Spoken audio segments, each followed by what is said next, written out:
بسم اللہ الرحمن الرحیم۔ بات چل رہی تھی حضرت سیدنا علی المرتضیٰ رضی اللہ تعالی عنہ کی خلافت کے بعد جب آپ رضی اللہ تعالی عنہ نے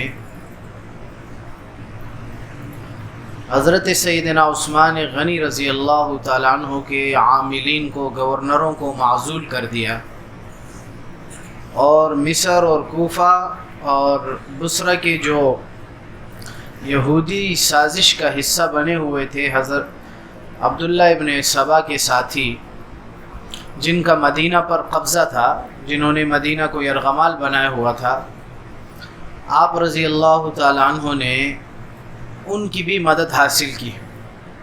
تو اس پر اکابرین صحابہ نے، جیسے میں نے بتلایا تھا، سیدنا عبداللہ ابن عباس، سیدنا مغیرہ ابن شعبہ رضی اللہ تعالیٰ عنہما نے اس چیز سے ان کو روکا کہ آپ یہ دو کام نہ کریں، لیکن حضرت نے فرمایا کہ نہیں، میرا فیصلہ تمہارے فیصلے سے بہتر ہے، یعنی ان گورنروں کو بھی معزول کرنا ہے اور ان سبائیوں کو ساتھ لے کر چلنا ہے۔ چنانچہ اب اس دن بات یہاں تک پہنچی تھی کہ جب حضرت امیر معاویہ رضی اللہ تعالیٰ عنہ کا خط پہنچا جو خالی تھا، تو حضرت علی المرتضیٰ رضی اللہ تعالیٰ عنہ کو غصہ آیا، جس پر حضرت نے شام کی طرف لشکر لے کر چڑھائی کا ارادہ کیا کہ اب شام کی طرف چلتا ہوں، اور جو سیدنا امیر معاویہ رضی اللہ تعالیٰ عنہ نے میرے ہاتھ پہ خلافت پہ بیعت نہیں کی ہے اور وہ اس چیز کے حق میں نہیں ہے، تو میں ان سے مقابلہ کروں۔ الفاظ صاف اس لیے کہہ رہا ہوں تاکہ جو آج کے زمانے کے لوگ اپنی دکانیں چمکائے ہوئے ہیں وہ تھوڑا سا سمجھ آ جائے کہ واقعہ کیا تھا، حقیقت۔ تو حضرت مقابلے کے لیے نکلنا چاہتے تھے، سیدنا امیر معاویہ رضی اللہ تعالیٰ عنہ نے مقابلے کی ابتدا نہیں کی تھی، جیسے کہ آگے آ جائے گی بات۔ حضرت نے تو فرمایا تھا کہ ہم کسی کے اوپر ہاتھ نہیں اٹھائیں گے، ہاں جو لڑے گا تو جان کی حفاظت کریں گے، پھر مقابلہ کریں گے، جو حملہ کرے گا تو پھر اپنے آپ کو محفوظ کرنے کے لیے لڑیں گے۔ تو حضرت علی المرتضیٰ رضی اللہ تعالیٰ عنہ اس شام کی طرف ارادہ رکھتے تھے کہ اماں جان عائشہ صدیقہ رضی اللہ تعالیٰ عنہ حج پر گئی ہوئی تھیں، مکہ مکرمہ سے واپس آ رہی تھیں مدینہ کی طرف حج کر کے۔ راستے میں پہنچی، چونکہ اس زمانے میں سوشل میڈیا کا تو دور نہیں تھا، تو بات پہنچی ایک یہ کہ سیدنا علی المرتضیٰ رضی اللہ تعالیٰ عنہ کے ہاتھ پر لوگوں نے بیعت کر لی ہے، یعنی مدینہ والوں نے، اور حضرت عثمان غنی رضی اللہ تعالیٰ عنہ شہید ہو چکے ہیں، آپ کو شہید کر دیے گئے۔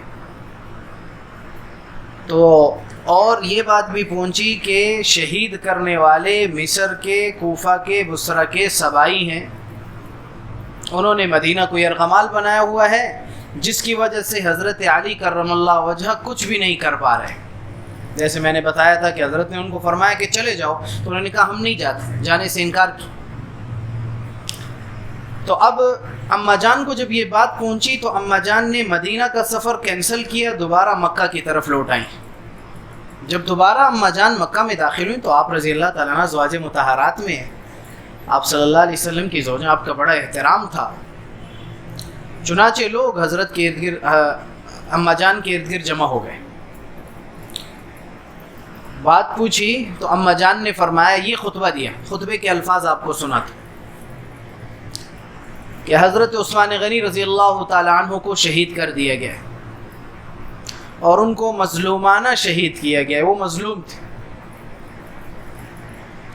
اور فرمایا کہ چند، یہ ان کے خطبے کے الفاظ ہیں، چند شہر اور دیہاتوں کے لوگوں نے آ کر، نام نہیں لیا مصر، کوفہ اور بصرہ کا، بات تو پہنچ چکی تھی، کہا چند شہر اور دیہاتوں کے لوگوں نے آ کر مدینہ کو یرغمال بنا لیا ہے، اس پہ حلہ بول دیا ہے، اور ان ظالموں نے حضرت عثمان غنی رضی اللہ تعالیٰ عنہ کو ایک بہانہ بنا کر شہید کیا کہ وہ کم عمر لڑکوں کو گورنر بنا رہے ہیں، حالانکہ وہ تو سمجھدار ہیں، کام کو جانتے ہیں۔ یہ ان کے الفاظ ہیں۔ اس لیے اپنی طرف سے میں کوئی اضافہ نہیں کر رہا اس تشریح کا۔ پھر فرمایا کہ انہوں نے اس خون کو بہایا جس کو اللہ نے حرام کیا تھا، یعنی حضرت عثمان غنی رضی اللہ تعالیٰ عنہ قتل کے مستحق نہیں تھے۔ یہ بات میری اپنی ہے، حضرت اماں جان کا جملہ وہ ہے۔ اور فرمایا انہوں نے مدینہ منورہ جس کو اللہ تعالیٰ شانہ نے اپنے حبیب حضرت محمد صلی اللہ علیہ وسلم کے لیے دار الہجرہ بنایا، اس کی انہوں نے بے احترامی کی، وہاں خون ریزی کی، مدینہ میں شہید کیا گیا تھا۔ اور پھر فرمایا انہوں نے ماہ محترم میں ان کو شہید کیا، ذوالحجہ، ذی الحجہ، محرم اور رجب 4 مہینے محترم ہیں، ذوالحجہ انہی میں سے، کہا انہوں نے اس کی حرمت بھی پامال کی ہے۔ اور فرمایا کہ میں عثمان کا بدلہ لوں گی، میں عثمان کا بدلہ لوں گی۔ پھر فرمایا کہ اگر اس قسم کے لوگوں، یعنی یہ جو مصر، کوفہ اور بصرہ سے جو 3000 کا سبائیوں کا لشکر آیا ہوا ہے، حضرت عثمان غنی رضی اللہ تعالی عنہ کی ایک انگلی کا پورا اور اس قسم کے لوگوں سے اگر پوری دنیا بھر جائے، ان کی انگلی کا ایک پورا ان سے بہتر ہے۔ اس میں اشارہ تھا بڑا، اماں جان کی وہ دلیری، وہ بہادری۔ اب الفاظ میں غور رکھیے گا، جو کہتے ہیں اماں جان حضرت علی کی خلافت کے لیے کو تسلیم نہ کرتے ہوئے ان کے خلاف نکلی، وہ اب سن لو، لے آؤ تمہارے پاس جو مواد ہے کہ وہ ان کی خلافت کے خلاف نکلی۔ اماں جان ان لوگوں کے خلاف نکلی جنہوں نے حضرت عثمان غنی رضی اللہ عنہ کو شہید کیا تھا، اور کئی تاریخ میں کئی جگہوں پر ان جملوں کا ذکر ہے۔ جیسے ابھی میں نے ان کے خطبے کے الفاظ سنائے کہ چند لوگوں نے جو باہر کے شہروں اور دیہاتوں سے آئے ہوئے ہیں، انہوں نے مدینہ کو یرغمال بنایا ہوا ہے، کہا میں ان سے بدلہ لوں گی عثمان کا، اور ایسے لوگوں سے حضرت عثمان غنی رضی اللہ عنہ کی انگلی کا ایک پورا بھی بہتر ہے، اگر پوری دنیا ہی کیوں نہ بھر جائے۔ یہ بات خطبہ دیا۔ اب خطبہ دینے کے بعد لوگ جمع تھے، اس وقت مکہ کے گورنر تھے جن کو حضرت عثمان غنی رضی اللہ عنہ نے گورنر بنایا تھا بصرہ کا، عبداللہ ابن عامر الحضرمی، یہ مکہ کے گورنر بن چکے تھے حضرت عثمان غنی رضی اللہ عنہ کی طرف سے۔ یعلا ابن منبہ، یہ حضرات اکابرین میں تھے۔ انہوں نے جب بات سنی تو گورنر مکہ حضرت عبداللہ ابن عامر الحضرمی نے کہا کہ میں سب سے پہلے حضرت عثمان کا بدلہ لوں گا، اپنی رائے کا اظہار کیا۔ اماں جان کے خطبے کے بعد انہوں نے جب رائے کا اظہار کیا تو سارے لوگ تیار ہو گئے، مکہ والے سب کے سب، کیونکہ اماں جان کی قدر کرتے تھے۔ اتنے میں آپ حضرات کے واقعہ علم میں ہے کہ سیدنا طلحہ، سیدنا زبیر، یہ دونوں حضرت علی کرم اللہ وجہ سے مدینہ سے اجازت لے کر مکہ آ گئے تھے، اجازت لے کر آئے تھے۔ یہ دونوں حضرات بھی مکہ پہنچ گئے۔ اماں جان نے ان دونوں کو بلوایا، مشورہ کیا کہ مدینہ کو بلوائیوں نے یرغمال بنایا ہوا ہے، سبائیوں نے، حضرت علی کچھ کر نہیں سک رہے، ادھر حضرت عثمان کو شہید کر دیا گیا، کیا کیا جائے؟ اس میں کہیں کوئی پہلو ہے کہ حضرت علی کی خلافت کے خلاف نکلے؟ آپ کو سمجھ آ رہی ہے؟ بھائی آپ جواب دو، آپ کو سمجھ آ رہی ہے؟ بھائی آپ کو بات سمجھ آ رہی ہے؟ آپ کو سمجھ آ رہی ہے؟ جواب تو دو، مجھے پتہ چلے کہ میں غلط بول رہا ہوں یا آپ کو بات سمجھ آ رہی ہے۔ یہ جو بولتے ہیں کبھی اس پر پیسے کماتے ہیں، کبھی ایک میراثے پر، کبھی دوسرے، کہ اماں جان کے خلاف نکلے، میں ناراض نہیں ہونا، اماں جان کے خلاف میں بات برداشت نہیں کر سکتا، میں بہت بولا بھی ہوں، بولتا رہوں گا، چاہے کسی کو گولی لگے یا چھری لگے۔ اس میں کہاں ہے کہ اماں جان حضرت علی کرم اللہ وجہ کے خلاف نکلے؟ کہاں ہے وہ پہلو؟ آپ روٹی کھاتے، میں تو روٹی کھاتا ہوں، میرے خیال سے وہ سمجھتے ہیں کہ ہم گھاس کھاتے ہیں، گھاس کھانے والے کو بات سمجھ نہیں آتی، میں روٹی کھاتا ہوں، مجھے تو یہی سمجھ آ رہی ہے کہ اس میں کہیں اس بات کا پہلو نہیں۔ آپ حضرات بھی روٹی کھاتے ہیں، آپ کو بھی یہی سمجھ آ رہی ہوگی۔ اب جب اماں جان کی بات ختم ہوئی، لوگ تیار، عبداللہ ابن زبیر رضی اللہ عنہ، حضرت طلحہ اسی وقت مکہ پہنچے۔ اماں جان نے ان کو بلوا کر صورتحال سامنے رکھی کہ مدینہ کو انہوں نے یرغمال بنایا ہوا ہے، حضرت علی کچھ کر نہیں سک رہے، حضرت عثمان کو شہید کر دیا گیا ہے، ہم نے ارادہ کیا ہے کہ ہم نکلیں ان کے خلاف اور جا کر ان سبائیوں کو وہاں سے بھگائیں اور حضرت عثمان کے قاتلوں کو ماریں، ان کا قصاص لیں۔ یہ غلط بات تھی بھائی یا درست تھی؟ اس میں حضرت علی کی معاونت ہے یا حضرت علی کے خلاف جانا ہے؟ معاونت ہے کہ ان کی خلافت مستحکم ہو جائے گی، اور کوئی ہے ہی نہیں کون مدد کرے حضرت علی کے پاس۔ حضرت علی نے کئی جگہوں پر خطوط لکھے، کوفہ بصرہ کے فوجیں بھیجو، کہیں سے لوگوں میں اختلاف تھا حضرت علی کی خلافت کے بارے میں، اور لوگ جو ہے دیگر چیزوں کے معاملے میں کوئی لوگ تیار نہیں ہوئے آنے کے لیے۔ اس زمانے میں ایسی تیار فوجیں نہیں ہوتی تھی ہر علاقے میں، لوگ ہی نکلتے تھے جہاد کے لیے، تو اس میں تو معاونت ہے۔ خیر ان حضرات نے کہا ہم آپ کے ساتھ، حضرت طلحہ اور حضرت زبیر رضی اللہ تعالیٰ عنہما نے کہا ہم آپ کے ساتھ ہیں، ہم آپ کے ساتھ نکلیں گے۔ یہ بات ہوئی تو اماں جان نے کہا کہ اب کیا کیا جائے؟ تو سب سے پہلے مشورہ یہ ہوا کہ ہمیں مکہ سے نکل کر مدینہ نہیں شام جانا چاہیے۔ کہاں جانا چاہیے؟ شام میں حضرت عثمان غنی رضی اللہ عنہ کے محبین بہت ہیں، وہاں سے فوج اکٹھی کرنی چاہیے، افراد اکٹھے کرنے چاہیے، پھر ہمیں مدینہ آنا چاہیے، کیونکہ مدینہ میں 3000 کا لشکر ہے، کوفیوں کا، بصریوں اور مصریوں کا، سبائیوں کا، ان کا مقابلہ صرف ہم مکہ والے نہیں کر سکتے، تو ہم شام جائیں، شام سے لوگوں کی ایک بڑی تعداد فوج کی لے کر آئیں اور پھر ان سے مدینہ کو چھڑوائیں۔ یہ مشورہ ہو رہا تھا۔ تو حضرت عبداللہ ابن عامر حضرمی نے کہا، جو مکہ کے گورنر تھے، کہ نہیں، شام میں حضرت امیر معاویہ رضی اللہ تعالیٰ عنہ موجود ہیں اور وہ ایک زیرک سمجھدار آدمی ہیں، انہوں نے شام کو سنبھالا ہوا ہے، ان کو ہم یہ بتا دیتے ہیں کہ آپ وہاں سے لوگوں کو بھیج دیں، ہم یہاں سے بصرہ جاتے ہیں۔ بصرہ میں کن کے حامی زیادہ تھے؟ شروع میں نے بتایا تھا حضرت طلحہ رضی اللہ تعالیٰ، کوفہ میں حضرت زبیر، مصر میں حضرت علی کرم اللہ وجہ، ان کے طرفدار زیادہ تھے۔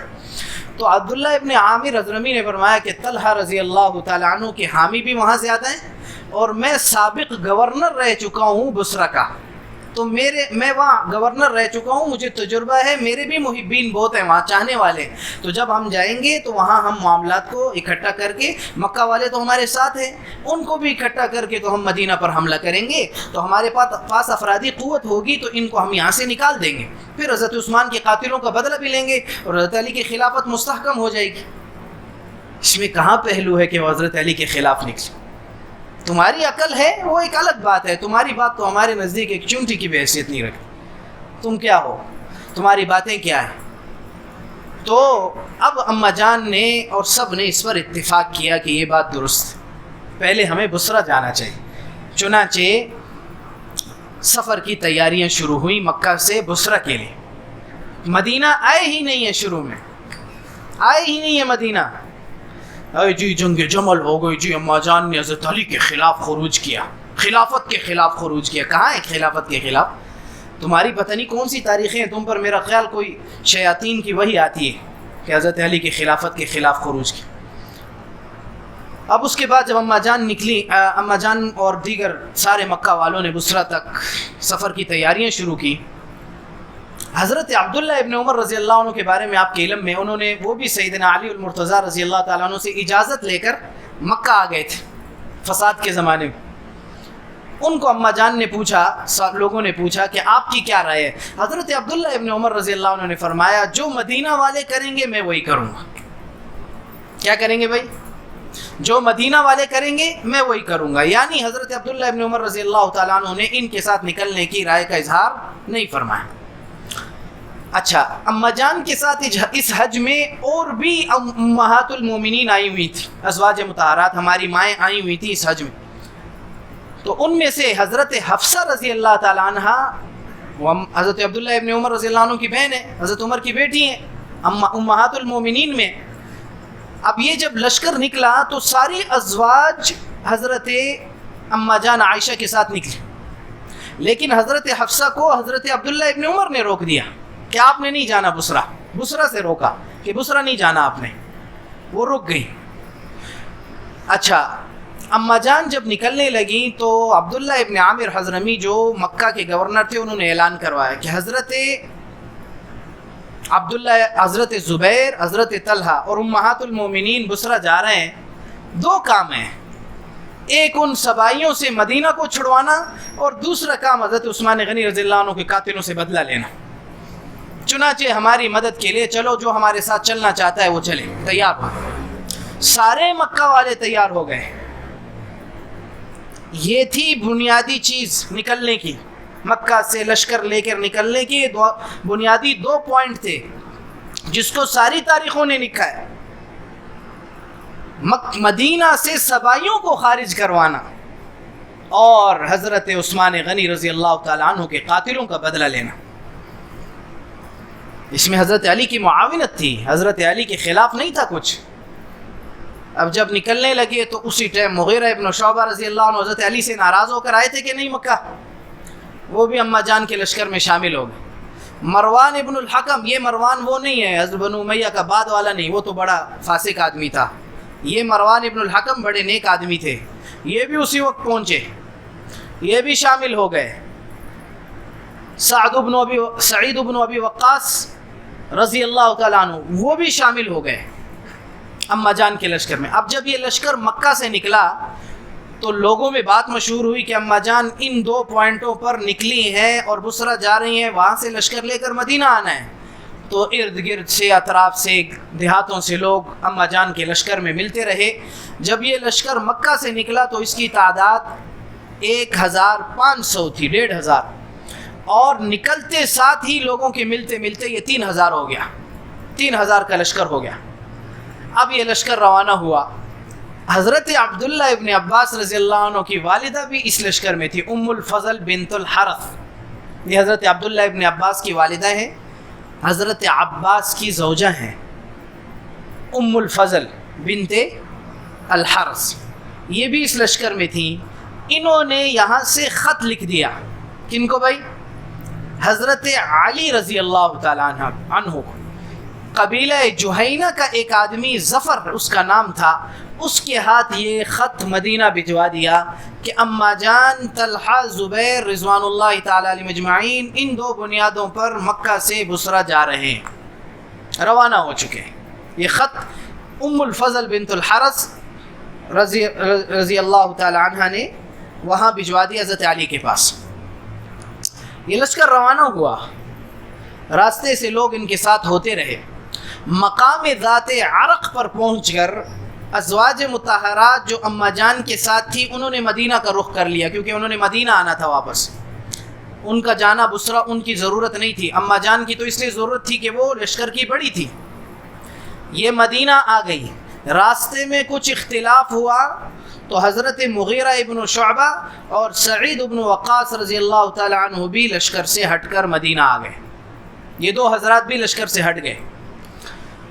حضرت اماں جان، طلحہ، زبیر، عبداللہ ابن عامر الحضرمی، یعلا ابن منبہ، یہ حضرات لشکر کی کمانڈ کرتے ہوئے بصرہ کی طرف گئے۔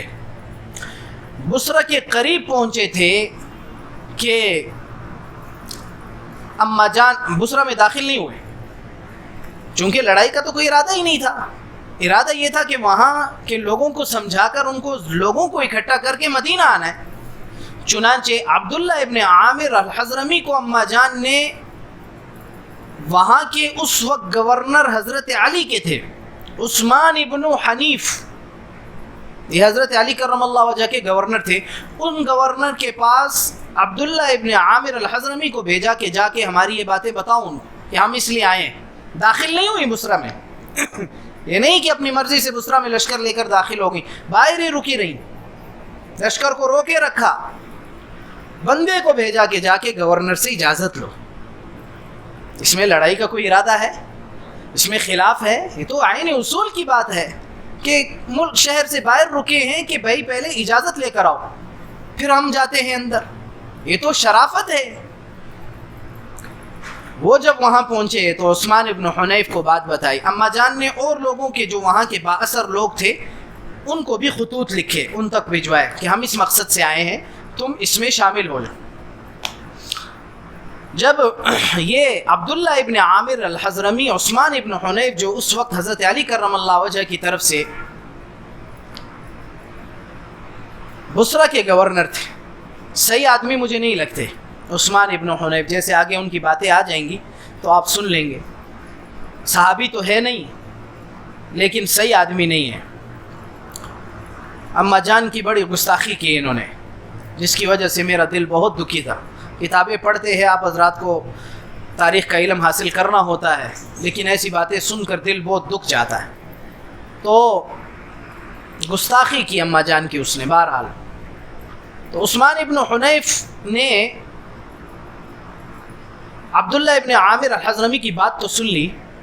اپنے بصرہ کے جو اس کے افراد تھے ان میں سے باثر لوگوں کو اماں جان کے پاس بھیجا کہ جاؤ پوچھ کر آؤ کیوں آئے ہیں. حالانکہ عبداللہ ابن عامر الحضرمی کو بھیجا ہے حضرت اماں جان نے، اور یہ گورنر رہ چکے ہیں بصرہ کے، عہدیدار آدمی ہے، ایسے نہیں ہے کہ کوئی عام آدمی. وہ لوگ آئے اماں جان کے پاس. اماں جان سے پوچھا کس ارادے سے آئے ہیں.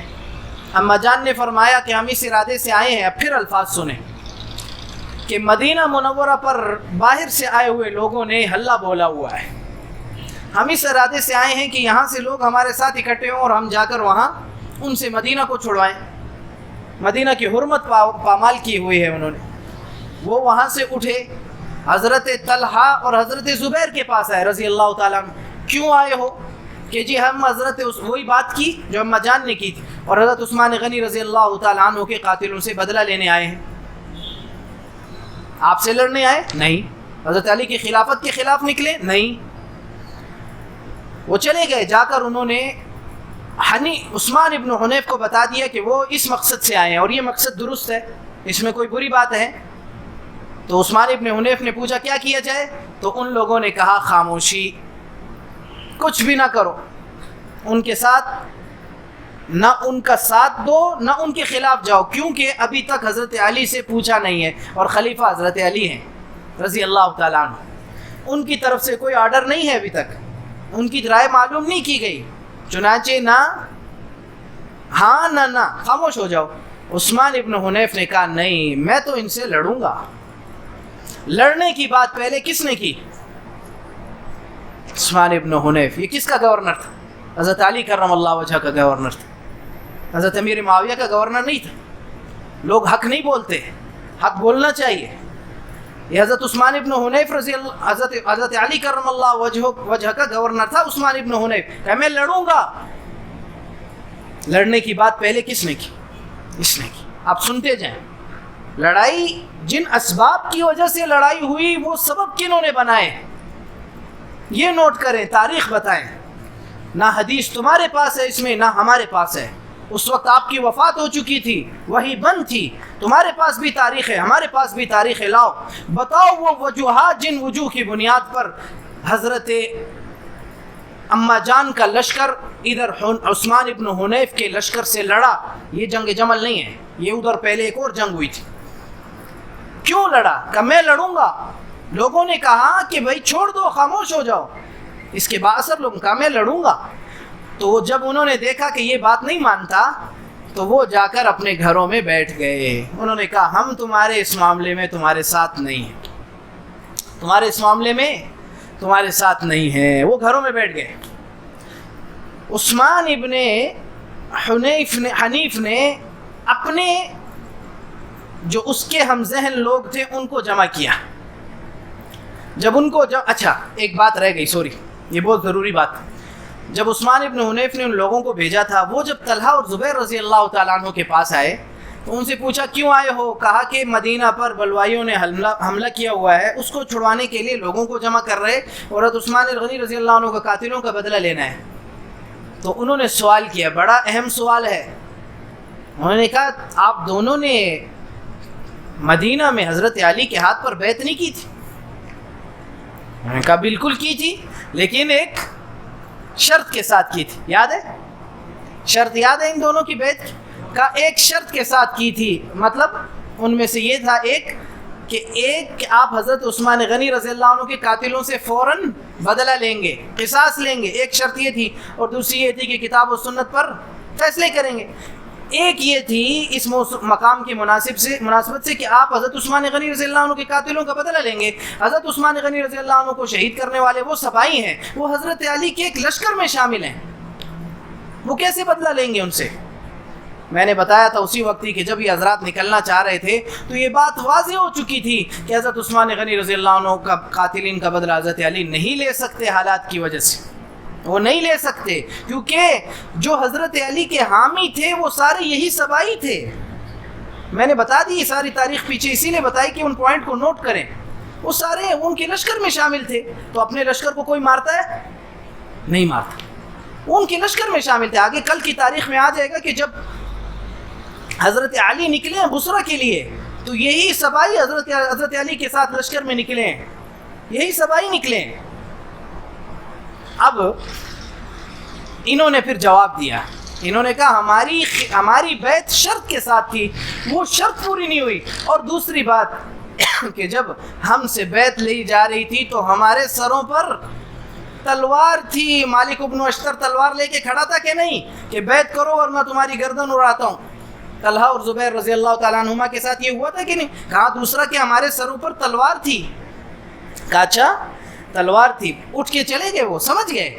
اور جب عثمان ابن حنیف نے کہا کہ میں تو لڑوں گا تو یہ حضرات گھروں میں بیٹھ گئے، انہوں نے کہا ہم نہیں، عبداللہ ابن زبیر، طلحہ اور اما جان کے خلاف تو ہم نہیں نکل سکتے، وہ ہمارے بڑے ہیں، ازواج امہات المومنین میں طلحہ ابن زبیر، طلحہ اور زبیر صحابی رسول ہیں، ہم کیسے ان کے ساتھ نکلے؟ دونوں عشرہ مبشرہ میں ہیں، جنت کی خوشخبری ہے ان کے لیے، کیسے ہم ان کے گھروں میں بیٹھے؟ عثمان ابن حنیف نے چند لوگوں کو جمع کیا، چند لوگوں کو جمع کر کے اما جان کے لشکر کے خلاف لڑنے کے لیے نکلا۔ کون لڑنے کے لیے نکلا؟ عثمان ابن حنیف نکلا، اما جان کیوں نہیں نکلی؟ دکھاؤ کہیں لا کے کہ اما جان نے تلوار چلائی ہو، ان کے لشکر کے کسی شخص نے تلوار چلائی ہو یا کوئی لڑائی کی بات کی ہو۔ اچھا ایک جملہ رہ گیا، اما جان نے فرمایا تھا خدا کی قسم میں صرف اور صرف مسلمانوں کے درمیان اصلاح چاہتی ہوں کہ یہ جو بلوائی آئے ہوئے ہیں ان کو نکالیں تاکہ مدینہ کی وہ حرمت دوبارہ بحال ہو اور مسلمان ایک جگہ ہو کر ان کی خلافت مستحکم ہو جائے، اور میں کچھ نہیں چاہتی۔ بہرحال یہ جب مقابلے کے لیے باہر آیا، ادھر سے اب آپ پر کوئی گولی چلائے گا تو آپ کہیں گے کہ یار اب اپنے آپ کو تو بچانا ہے نا، تو ادھر سے اما جان نے بھی حکم دیا اور لشکر کو کہا کہ تم بھی تیار ہو جاؤ۔ دائیں طرف حضرت طلحہ، بائیں طرف لشکر کی کمانڈ حضرت زبیر۔ جب لشکر آمنے سامنے ہوئے، حضرت طلحہ نکلے اور حضرت عثمان غنی رضی اللہ تعالی عنہ کے فضائل بیان کیے، دونوں لشکروں نے سنے۔ عثمان ابن حنیف کے ساتھ لوگ جو تھے انہوں نے بھی، بصرہ والے، اور ادھر سے اس لشکر نے بھی۔ ادھر سے حضرت زبیر نکلے اور یہ بات فرمائی کہ ہم صرف اور صرف اس لیے نکلے ہیں کہ حضرت عثمان غنی رضی اللہ عنہ جن کو مظلومانہ شہید کیا گیا ان کے قاتلوں کا بدلہ لیں اور مدینہ کو ان بلوائیوں سے چھڑوائیں۔ ہم حضرت علی کے خلافت کے خلاف نہیں نکلے، یہ جملہ کہیں بھی نہیں، نہ ہی یہ مقصد تھا۔ پھر اما جان نکلی اور اما جان نے خطبہ دیا۔ اما جان کا خطبہ سننا تھا کہ خود بخود عثمان ابن حنیف کے لشکر میں دو گروہ بن گئے۔ جب یہ باتیں سنی، ایک وہ رہے جو کہ سبائی، میں نے آپ کو بتایا تھا انہوں نے کوفہ میں بھی اپنے بندے چھوڑے ہوئے تھے، عبداللہ ابن سبا نے، بصرہ میں بھی، مصر میں بھی لوگ تھے اس کے، موجود تھے اس کے ہمزین۔ چنانچہ جو اس کے ہمزین تھے وہ عثمان ابن حنیف کے ساتھ ہو گئے اور باقیوں نے کہا ہم طلحہ، زبیر اور اما جان کے خلاف نہیں نکل سکتے۔ جب اما جان اور حضرت طلحہ اور زبیر نے دیکھا، پھر سنیں، پھر توجہ کریں، جب دیکھا کہ ان کے لشکر میں ٹوٹ پڑ گئی ہے تو لڑائی ملتوی کر کر خیموں میں آ گئے کہ کمزور پر حملہ نہیں کیا جاتا۔ پھر بھی نہیں لڑے، خیموں میں آ گئے۔ حضرت طلحہ خیموں میں آ گئے اپنے لشکر کو لے کر، حضرت زبیر، اما جان خیموں میں آ گئی۔ اور لیکن کتابوں نے لکھا ہے عثمان ابن حنیف نے کہا میں لڑوں گا، میں اس جماعت کے ساتھ بھی لڑوں گا۔ پھر رات ہو گئی، رات ہوئی تو اچھا اس دوران اس عثمان ابن حنیف نے بہت گستاخی کی اما جان کی، وہ بیان نہیں کر سکتا میں آپ کے ساتھ۔ ایک آدمی کو بھیجا، اس نے آ کر اما جان کو بہت برے الفاظ کہے، بہت برے الفاظ کہے، تو میں بیان نہیں کر سکتا۔ میں حیران ہوں کہ مجھے نہیں سمجھ آ رہی کہ حضرت علی رضی اللہ تعالیٰ عنہ نے عثمان ابن حنیف ایسا گستاخ انسان اس کو کیسے بصرہ کا گورنر بنایا تھا۔ اس کا یہ ایک بات بتانا میں یہاں بھی ضروری سمجھتا ہوں، لوگ یہ بات چھپاتے ہیں، پتہ نہیں کیوں چھپاتے ہیں۔ ہم حق بیان کرو، چاہے ادھر کا ہو چاہے ادھر کا ہو۔ حضرت علی کرم اللہ وجہ نے جب شام کا وہ لشکر، شام کا وہ آدمی خط لے کر آیا تھا تو وہ خالی تھا، اس کے بعد اسی مجلس میں ایک بات ہوئی تو حضرت علی نے فرمایا تھا میں امیر معاویہ رضی اللہ تعالی عنہ کے ساتھ تلوار سے دیکھوں گا۔ پتہ نہیں کیا معاملہ تھا کہ آپس میں کیوں اتنی شدت پیدا ہو گئی تھی۔ کہا حضرت علی کے الفاظ ہیں، تاریخ میں ہیں کہ میں حضرت امیر معاویہ رضی اللہ عنہ سے تلوار کے ذریعے میں ان کے ساتھ دیکھ لوں گا کہ وہ کیا کرتے ہیں، یعنی لڑنا چاہتے تھے۔ اب سمجھ نہیں آ رہی کہ یہ کس وجہ سے یہ آپس کا یہ معاملہ تھا۔ حالانکہ حضرت امیر معاویہ نے تلوار کی بات نہیں کی، لڑائی کی بات نہیں کی، تلوار کی بات ادھر سے حضرت علی کرم اللہ وجہ نے کی، ادھر سے جب اما جان کا لشکر آیا تو عثمان بن حنیف نے کی، لڑائی کی بات تو انہوں نے کی۔ خیر رات ہوئی، اگلے دن صبح ہوئی، عثمان ابن حنیف نے پہلے اپنے لشکر کی صفیں برابر کی تو مجبوراً اما جان کا لشکر بھی اس نے بھی صفیں برابر کی۔ حکیم ابن جبلہ نے سب سے پہلے، جو عثمان ابن حنیف کے لشکر والا تھا، حضرت علی کے گورنر کا، اس نے پہلے حملہ کیا اما جان کے لشکر پہ۔ حکیم ابن جبلہ، اس نے پہلے حملہ کیا اما جان کے لشکر پہ، وہاں سے حملہ ہوا اور اس کو وہیں مار ڈالا، مر گیا، قتل کر دیا اس کو۔ خلاصہ یہ کہ ادھر سے پھر جب اس نے حملہ کیا تو اما جان کے لشکر نے پھر حملہ کیا اور اس کے لشکر کو پسپا کیا اور بھگایا اور عثمان ابن حنیف کو قید کر دیا، قید کر کے طلحہ اور زبیر کے پاس لے آئے پکڑ کے۔ اب ابھی آگے سنیں یار، کچھ اللہ نے عقل دی ہے، آپ لوگ بھی کوئی حق، اگر حق دل میں ہے اور تعصب نہیں ہے تو کچھ آپ بھی تو سمجھو یار۔ اب کیا ہوا، جب عثمان ابن حنیف کو لے کر آئے طلحہ اور زبیر رضی اللہ تعالی عنہما کے پاس، انہوں نے اما جان کے پاس بھیج دیا کہ ہماری بڑی وہ ہے۔ اما جان کا فیصلہ کیا ہوا، یہ وہی گستاخ تھا جس نے بندہ بھیج کے گستاخی کروائی تھی، کہا چھوڑ دو اس کو، کہ حضرت علی کا گورنر ہے، چھوڑ دو، چھوڑ دیا گیا۔ اس نے کیا کیا، وہاں سے بصرہ سے نکلا اور مدینہ آیا حضرت علی کے پاس۔ آگے واقعات میں آ جائے گا کہ جب حضرت علی لشکر لے کر نکلے ہیں تو یہ اسی وقت مدینہ میں پہنچا عثمان ابن حنیف۔ یہ ظرف تھا، یہ لڑائی چاہتی تھی اما جان حضرت علی کی خلافت کے خلاف۔ ایسے ہوتا اگر تو عثمان ابن حنیف کی وہیں گردن نہ اتری ہوتی، وہیں گردن اتارتے، کہا چھوڑ دو اس کو۔ حملہ بھی پہلے حکیم ابن جبلہ نے کیا اما جان کے لشکر پر۔ یہ معاملہ ختم ہوا۔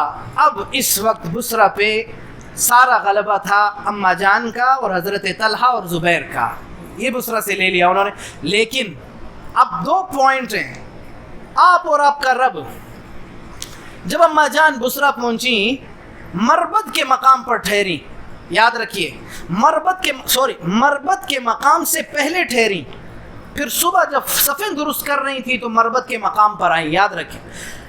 اب پہلے اما جان شہر میں بصرہ میں داخل ہوئی، حملہ کیا، یا بندے کو بھیجا کہ جا کے اجازت لے کر آؤ؟ عبداللہ ابن عامر حضرمی کو، گورنر کو بھیجا، گورنر کے پاس، گورنر، اور وہ سابق گورنر رہ چکے تھے بصرہ کے، کہ جا کے ان کو بتاؤ کہ ہم اس مقصد سے آئے ہیں، ہمارا ساتھ دو۔ پھر لڑائی کی بات کس نے کی، پھر پہلا حملہ کس نے کیا، پھر اب قبضہ اگر ان کا بصرہ پر آیا تو اگلوں نے اپنے پاؤں پہ خود کلاڑی ماری ہے، انہوں نے ظالمانہ قبضہ لیا؟ جواب درکار ہے بھائی، آپ کے جواب کے بغیر میں کوئی فیصلہ نہیں کروں، کیونکہ جب تک آپ کو بات سمجھ نہیں آئی معاملہ آگے نہیں جائے گا۔ انہوں نے خود کلاڑی ماری ہے، انہوں نے ظالمانہ قبضہ لیا، قبضہ کیا، غصب کیا، یا انہوں نے کلاڑی ماری؟ خود آیا کہ میں لڑوں گا، پھر حملہ بھی خود اس کے بندے نے کیا۔ پھر جب لڑنے آئے تھے تو لڑائی میں ہار گئے، تو ہارنے کے بعد اب بصرہ کے سارے جو ہے وہ حق اختیارات ان کو مل گئے۔ اور میں نے یہ پہلے بتا دیا تھا کہ بصرہ میں حضرت طلحہ کے چاہنے والے بہت تھے، اسی طرح عبداللہ ابن عامر حضرمی جو سابق گورنر رہ چکے تھے بصرہ کے، ان کے چاہنے والے بھی بہت تھے۔ اختیارات تو ان کے آ گئے، لیکن اب بھی دو قسم کے لوگ تھے، آدھے وہ جو ان کے چاہنے والے تھے اور آدھے وہ جو سبائی تھے، ابھی بھی تھے منافق موجود۔ اب یہاں سے پھر آگے بات چلتی ہے حضرت علی کرم اللہ وجہ کی۔ حضرت علی کرم اللہ وجہ کو جب بات پہنچی کہ اس طرح سے اما جان کا لشکر مکہ سے نکل کر بصرہ پہنچ چکا ہے اور میرے جو ہے وہ عثمان، اب ان کو کیا بات پہنچی ہوگی اللہ بہتر جانتے ہیں، کسی نے کیا پہنچائی، جیسے کہ شروع میں حضرت عثمان کے خلاف کیا کیا سازشیں نہیں ہوئی، کیا کیا باتیں نہیں پھیلائی گئیں، پتہ نہیں ان کو کیا پھیلایا ہوگا، کیا بات پہنچائی ہوگی، کیونکہ میں حضرت علی کرم اللہ وجہ سے قطعاً یہ امید نہیں کر سکتا، وہ خلیفہ راشد ہیں، وہ عشرہ مبشرہ میں سے ہیں، وہ جنتی ہیں، وہ آپ علیہ السلام کے داماد ہیں، وہ حیدر کرار ہیں، میں ان سے یہ امید نہیں کر سکتا کہ حضرت علی بلا کسی وجہ کے اپنے ہی مسلمانوں کے خلاف لڑنے نکلیں گے، میں یہ امید حضرت علی رضی اللہ عنہ سے نہیں کر سکتا۔ میں اس کی تعویل یہ کرتا ہوں کہ حضرت علی کرم اللہ وجہ کو غلط باتیں پہنچائی گئیں، ان کو غلط باتیں پہنچائی گئی ہوں گی کہ پتہ نہیں انہوں نے آئے، وہ آ کے قبضہ کر لیا، انہوں نے ہمیں مار دیا، جیسے مظلوم بن کر اپنے آپ کو پیش کیا جاتا ہے نا، اور نہ حضرت طلحہ آگے آپ کے خلاف بغاوت کر دیے، ہو سکتا ہے یہ جملے کہے ہوں، آپ کے خلاف بغاوت کر دیے، آپ کی خلافت کے خلاف، اور جناب ہمیں یوں مارا ہے اور ہم مظلوم بنا کے اپنے آپ کو پیش کیا ہوگا۔ تو حضرت علی کرم اللہ وجہ نے ارادہ فرمایا کہ اب حضرت علی جا کہاں رہے تھے؟ شام کی طرف، شام کے واقعے کو ملتوی کر کے، حضرت امیر معاویہ رضی اللہ عنہ کے واقعے کو ملتوی کر کے، اور اب حضرت علی کرم اللہ وجہ نے ارادہ فرمایا بصرہ کی طرف آنے کا۔ چنانچہ حضرت علی کرم اللہ وجہ کو جب بات پہنچی، خاص کر یہ بات کہ حضرت طلحہ اور زبیر بھی رضی اللہ تعالیٰ عنہما اماں جان کے ساتھ ہیں، تو اس بات سے ان کو بہت غصہ آیا کہ انہوں نے تو میرے ہاتھ پہ بیعت کی تھی، لیکن بیعت کی بات میں پہلے بتا چکا تھا کہ وہ شرائط سے مبنی تھی، اور دوسری بات وضاحت کہ جس دن انہوں نے بیعت کی تھی اگلے دن پھر صبح آئے تھے حضرت علی کے پاس کہ نہیں آئے تھے کہ ہم آپ کے ہاتھ پر بیعت اس شرط سے کر رہے ہیں کہ آپ حضرت عثمان غنی رضی اللہ عنہ کے قاتلین کا بدلہ جلدی لیں گے، اور اگر آپ نے نہیں لیا تو ہماری بیعت منسوخ ہے۔ یہ بات پہلے کر چکے تھے وہ حضرات کہ نہیں؟ حضرت طلحہ اور حضرت عبداللہ ابن زبیر نے حضرت علی کی خلافت کے خلاف کوئی کام کیا؟ ان کی تو شرط پر بیعت تھی، وہ بیعت جب شرط پوری نہیں کر سکے حضرت علی تو وہ تو پہلے سے منسوخ تھی ان کی بیعت، ان پر کوئی الزام عائد نہیں ہوتا۔ چنانچہ حضرت علی کرم اللہ وجہ نے خطبہ دیا اور لوگوں کو کہا کہ نکلو۔ کس کے خلاف نکلو؟ طلحہ کے خلاف، زبیر کے خلاف، اماں جان عائشہ صدیقہ رضی اللہ تعالی عنہم کے خلاف۔ اب لوگوں کا جواب کیا ہوا کہ جی ہم طلحہ کے خلاف نہیں نکل سکتے، زبیر کے خلاف نہیں امہات المومنین میں اماں جان کے خلاف ہم نہیں نکل سکتے، لیکن خلیفہ کا حکم تھا، پہلے زمانے میں خلیفہ اس کا حکم بہت پاورفل ہوتا تھا، تو خلیفہ راشد تھے اور چوتھے خلیفہ ہیں، ان کا حکم تھا۔ اس جنگ میں، اس معاملے میں 4 صحابہ بھی شریک ہوئے حضرت علی کی طرف سے، یہاں کچھ صحابہ تھے حضرت عبداللہ ابن زبیر، حضرت طلحہ، وہاں سے 4 صحابہ شریک ہوئے حضرت علی کی طرف سے، ابو الہیثم بدری، خزیمہ بنت ثابت، ابو قتادہ، یہ حضرات، ایک اور صحابی بھی ہیں، یہ حضرات حضرت علی کی طرف سے شریک ہوئے۔ جب یہ حضرات شریک ہوئے تو مدینہ والوں نے بھی ان کے ساتھ شرکت کر لی، کیونکہ یہ بڑے صحابہ تھے، جب ان کے ساتھ حضرت علی کے ساتھ شریک۔ اب یاد رکھیں کہ دونوں طرف سے صحابہ ہو گئے، اب صرف معاملہ بعد والوں کا نہیں رہا، ادھر بھی صحابہ، ابو الہیثم بدری، یہ بدر کے بدری صحابی، اس طرف حضرت خزیمہ بنت ثابت، ابو قتادہ، اور ایک اور صحابی بھی ہیں۔ یہ 4 حضرات جب ساتھ ہوئے تو مدینہ والے بھی ساتھ ہو لیے۔ اب تیاری کر کے بصرہ کی طرف روانہ ہونے کا جب ارادہ کیا تو روانہ ہونے سے پہلے پھر کئی واقعات ہوئے، کئی خبریں آئیں۔ حضرت علی کرم اللہ وجہ نے کوفہ کی طرف قاصدین کو بھیجا کہ فوج بھیجو، کوفہ والوں نے ایک بندہ بھی نہیں بھیجا۔ ابو موسیٰ اشعری رضی اللہ تعالیٰ عنہ اس وقت کوفہ کے گورنر تھے، اللہ اکبر۔ مالک بن اشتر کو بھیجا حضرت علی نے۔ یہ مالک بن اشتر کون ہے؟ جس نے حضرت طلحہ اور حضرت زبیر پر تلوار اٹھائی کہ بیعت کرو ورنہ گردن اٹھا۔ سمجھ نہیں آ رہی تھی کہ حضرت علی نے اپنے نگران اور قریبی لوگ ایسے کیوں رکھے تھے۔ مالک بن اشتر ایک آدمی ہے، میں آپ کو کہوں کہ یار میں بلا گناہ اس کی گردن اڑاتا ہوں، تو ایسے شخص کو میں اپنا نگران وزیر کچھ بناؤں گا؟ یار یہ تو ظالم ہے۔ مجھے یہ نہیں سمجھ آ رہی کہ مالک بن اشتر کو حضرت علی رضی اللہ عنہ نے اپنے ساتھ کیوں رکھا تھا، تو ظالم آدمی تھا۔ میں نے اس کی یہ تعویل کی ہے کہ حضرت علی مجبور تھے، ہو سکتا ہے اندر کہا جاتا ہو کہ اگر ہماری بات نہیں مانے گا تو تیری گردن اڑا دیں گے، کیا پتہ بلیک میل کیا جا رہا ہو. حالات تو اللہ بہتر جانتے ہیں نا, قیامت کے دن پتہ چلے گا, تاریخ نے یہ لکھا ہے. اب ایسے لوگ کیوں ساتھ تھے ارد گرد؟ آپ حضرات مجھ سے زیادہ سمجھدار ہیں, ادھر ایک کچھ لوگ ایسے بیٹھے بھی ہیں وہ ان معاملات کو سمجھتے ہیں. بعض مواقع ایسے آتے ہیں کہ بڑے کئی طرف سے گھر جاتے ہیں اس قسم کے لوگوں کے درمیان, اس قسم کے لوگوں کے درمیان بڑے لوگ گر جاتے ہیں, نکل نہیں پاتے. اس زمانے میں بھی کئی مواقع ہیں, میں ابھی اس جگہوں کا نام نہیں لیتا, کئی ایسی جماعتیں ہیں جن کے بڑے کئی مقامات پر ایسی جگہوں میں گر گئے, بعد میں پتہ چلا یہ تو منافق تھے. یہ بھی کچھ عرصے کے واقعات ہیں, ظاہر ہوئی چیزیں, پھر پتہ چلا یہ منافق تھے, بڑے معاملات ہوئے, اللہ نے نفاق ظاہر کیا ان کو, اور معاملات مجھے لگتا ہے حضرت علی کرم اللہ وجہ ان کے ہاتھوں میں مجبور ہو چکے تھے, کچھ نہیں کر سکتے. چنانچہ حضرت علی نے مالک ابن اشتر کو ابو موسیٰ اشعری رضی اللہ عنہ کے پاس بھیجا. بھائی یہ تو ظالم آدمی ہے, اس کو آپ کیسے پھر بعد میں حضرت حسن اور حضرت عبداللہ ابن عباس کو بھیجا. بھائی پہلے ہی نہیں کو بھیجو, حضرت حسن آپ کے بیٹے ہیں اور نوجوانوں کے سردار ہیں, حضرت عبداللہ ابن عباس اہل بیت ہیں, ایسے لوگوں کو بھیجیں آپ. مالک ابن اشتر کو کیوں بھیج رہے ہیں جو نہ صحابی نہ کچھ؟ حیران ہو, پتہ نہیں اس کو. وہ جب گیا اس نے ابو موسیٰ اشعری رضی اللہ عنہ نے صاف اس سے کہا ادھر اما جان ہے, ادھر تم ہو, دونوں صحابی ہو, ہم اس چیز میں نہیں پڑھ سکتے, معذرت, ہم خاموش, ہم نہیں کر. پھر حدیث سنائی کہ آپ صلی اللہ علیہ وسلم نے فرمایا فتنے برپا ہوں گے میرے جانے کے بعد, جیسے میں نے وہ بتلائی تھی وہ خطبہ جو آپ نے دیا تھا بیماری کے دوران ظہر کی نماز, اور ایسے آئیں گے تاریخ فتنے آئیں گے اور ایک کے بعد دوسرا آئے گا. پھر فرمایا تھا آپ نے کہ اس وقت بیٹھنے والا کھڑے سے بہتر ہوگا, یعنی بیٹھ جانا اس وقت کھڑے ہونے سے بہتر ہوگا, کھڑا ہونے والا پیدل چلنے والے سے بہتر ہوگا, پیدل چلنے والا سوار سے بہتر ہوگا. اشارے تھے کہ اس زمانے میں جب ہو تو تم خاموش رہنا, اپنے گھروں میں بند ہو جانا. حضرت ابو موسیٰ اشعری نے یہ حدیث سنائی اور فرمایا ہم کسی کوفہ والے نے کہا ہم نہیں کر سکتے یہ کام, ادھر بھی صحابہ دونوں طرف اہل بیت, ہم یہ کام نہیں کر سکتے. پھر حضرت علی کرم اللہ وجہ نے پھر کوفہ کی طرف حضرت عمار بن یاسر اور ایک اور شخص کو بھیجا. انہوں نے جا کر حضرت ابو موسیٰ اشعری, وہ بھی آ گئے کہ نہیں وہ نہیں مانتا. پھر حضرت حسن اور حضرت عبداللہ ابن عباس کو بھیجا کہ اس کو بولو فوجیں بھیجے, کہا میں نہیں کر سکتا.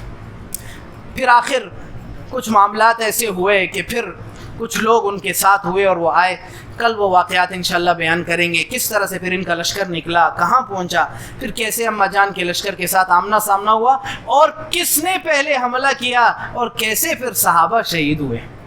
حملہ کس نے کیا اور شہید پھر کون ہوئے, اور پھر کون کون روئے. حضرت علی الگ روتے تھے, اماں جان الگ روتی تھی. فرمایا کبھی کبھی اتنا روتی تھیں کہ دوپٹہ گیلا ہو جاتا تھا, کیونکہ ان دونوں نے تو کچھ کیا ہی نہیں تھا.